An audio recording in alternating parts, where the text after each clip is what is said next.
All right. So my guest today is Miss Noffsinger. And do you prefer Miss or Mrs.? It's Mrs., but everybody calls me Noffy. Okay. So we'll go with Mrs. Noffsinger, aka Noffy. There you go. All right. So go ahead, and how long have you been at STEM Lab? This is my ninth year at STEM Lab. Okay. And you were one of the original staff members of STEM Lab, right? I actually started year two Okay. when we added seventh grade, and then I was the first eighth grade teacher. Okay. So the eighth grade Mount Rushmore of teachers at STEM Lab. Yep, I'm Awesome. that old. Okay, love it. All right, so tell me about your family, including any pets you got. My family, I'm married to Luke, and he's an engineer, and he makes blood centrifuges that take blood and split it up. I have Blake, who's 15, and I have Jackson, who's 10, and he's a fifth grader at STEM. Excellent. So, Any pets? yes, Emma is our golden retriever. She came and then she laid down, so you can't see her now. Excellent. Okay, awesome. All right, so why have you chose to make STEM Lab your home? Because we have the awesomest kids on the planet and we do really cool project-based learning, and I love having a new adventure all the time. Excellent. Okay. What is the best part of your job? Oh, hands down, hanging out with my students. They make me laugh. Excellent. All right, what is one positive thing that has come from this quarantine? I think the most positive thing for me that's come from quarantine is hanging out with my kids a lot, and we've played tons of games and gotten to slow down a little, which has been really good. Excellent. I love the like slow down and kind of just take in what's happening, right? Like Yeah, you're in this environment, make the most of it, right? exactly. Love it. Love it. Okay. So, how did you fall in love with science and engineering? When I was little tiny girl, Sally Ride was the first girl astronaut, and I thought she was the coolest thing ever. And I remember reading about her in first grade in the little Scholastic magazine that would come to my classroom. And she said she loved science, so all of a sudden I loved science. And then as I got older, I learned that I really liked engineering because you got to solve problems and put things together. Okay. Okay. So, where did you grow up, Jess? I grew up in Brush, Colorado, the home of the Beet Digger. The Beat Diggers. The Beet Excellent. Diggers, best mascot in the country. I'm gonna have to look it up. Little man with a beat. Awesome. Awesome. All right. So then, how has science and engineering impacted your life? It has taken me on so many cool, amazing adventures. So when I was 18, it took me to MIT for a summer, and I got to go to the School of Mines where I met my husband, and I was in charge of E-Days, which is this big engineering fest with huge fireworks and concerts. And then it brought me into teaching, which is my favorite thing in the world.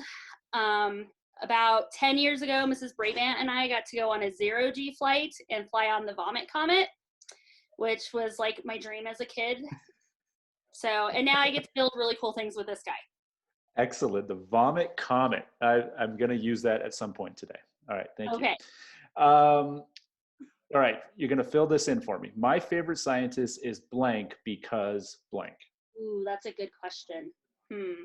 My favorite scientist is, oh, there's so many choices. I can't just pick one.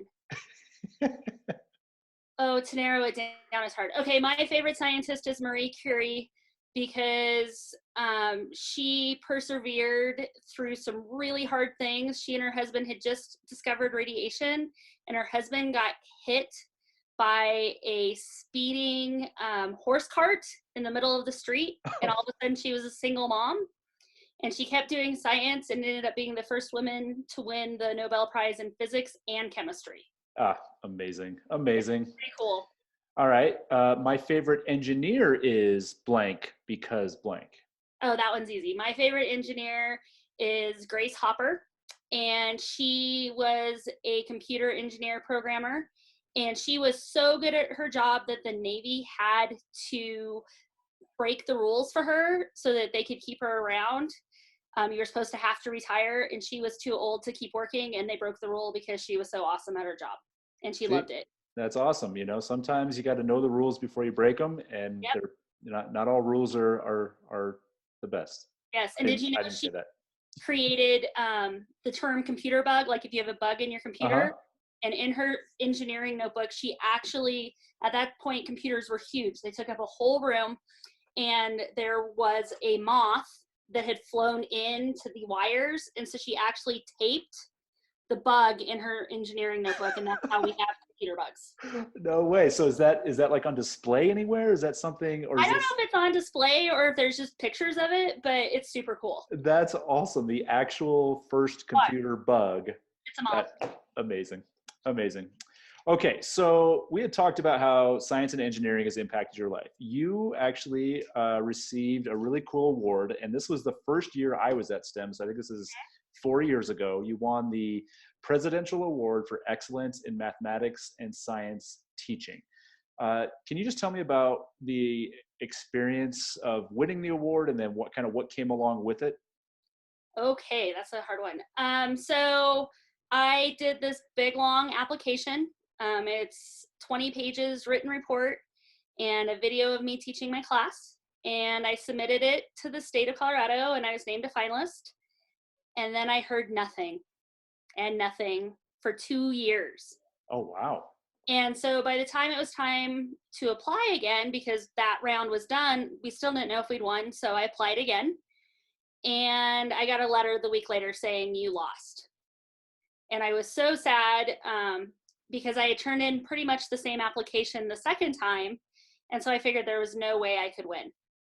Well, then about another 2 years later had passed, and we were in Washington, D.C. for vacation. And we got an email from the White House saying, you need to fill out this background check right now. And I kind of was like, well, maybe I won. So I ended up winning, and we got to fly to DC. We didn't actually get to meet the president because he was in Vietnam at the time. But we got to go to trainings for 3 days, and we got to visit the White House, and we had a dinner at the National Zoo with the panda. And it was amazing to meet all these other really awesome science teachers from around the world. We got to meet the head of the energy department and the chief technical officer of the United States. And it was just neat to see so many great educators all at once. That's awesome. Well, congratulations on that. That's a huge honor. Great. So that's awesome. All right. Favorite PBL of all time? Ooh, what's yours? Well, I think of mine. We did this one about like waste, I think it was. Cool. My favorite PBL of all time is Design Your Own PBL. Every year, the 8th graders get to design their final capstone PBL at STEM Lab, and it's fun to see what they come up with. I think of those, a couple stick out. One is the giant jellyfish. There's these 6-foot wide jellyfish that are so powerful they can knock over big shipping and fishing boats. Oh, wow. And then I had another group of kids that made snowboards that would work on grass. That was pretty awesome. Oh, that's cool. Oh yeah. Some place made one for sleds. Yep, that was cool too. Yep. And I know from like my classroom experiences, whenever we did our passion PBLs, those were the ones that, They're pretty awesome. you really got to see who the students were. And Yep. it's amazing. Okay. All right. How do you like having Jackson at STEM? It's the best thing ever. My favorite is I'll be teaching class, and all of a sudden my kids will yell, Miss Noffsinger, there's your kid. And I don't know if he's just going to lunch or if he's in trouble or whatever. So I usually have to pop my head out, and usually he's just going to lunch. But Excellent. fun All to right. see him around. Jackson, how do you like having your mom at your school? It is better. I think it is good because whenever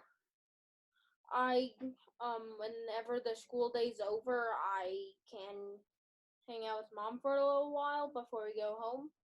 Yeah, it's kind of cool to hang out with your parents at their work, right? A lot of good memories I have from being young was hanging out with my parents at their job. So it's pretty cool. And honestly, Jackson, it kind of makes you like famous too, because, she's kind of important.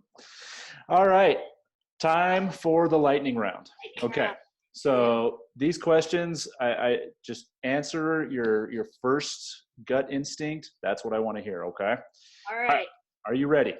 We're ready. All right. Star Wars or Harry Potter? Oh, Star Star Wars. Wars. Hermione or Ron? Hermione. Hermione. Science or engineering? Engineering. Science fiction or nonfiction? Nonfiction. Nonfiction. Okay. Most important invention, the light bulb or the computer chip? The computer chip. Light bulb. Oh, I want to hear why. Because if it wasn't for the light bulb at the beginning and the starting development of electronics, we never could have gotten to the computer chip. Okay. Jackson, do you agree or do you still want to stick with the computer chip? I still want to stick with the computer chip. Way to stay strong. All right. Best dancer in your house? Jackson. Me. Okay. Coke or Pepsi? Pepsi. Coke. Physics or chemistry? Chemistry all the way, baby. All right. I don't know. I'll ask you in about 10 years, okay, Jackson? Okay. All right. Last thing is, what do you want to say to everybody that's going to get to see this? I miss you. I can't wait to see you in person again. Stay strong. Keep shining. Make stuff while you're home. Invent things. And I can't wait to see you when we can. Excellent. Jackson, you have anything to say? Hi, Chris. That's Chris Shankweiler, right? Yes. Yes. Hi, Chris. All right. Well, thank you so much, Noffsingers. I really appreciate your time. Have a good rest of your day. All right. Bye, Santella. Bye.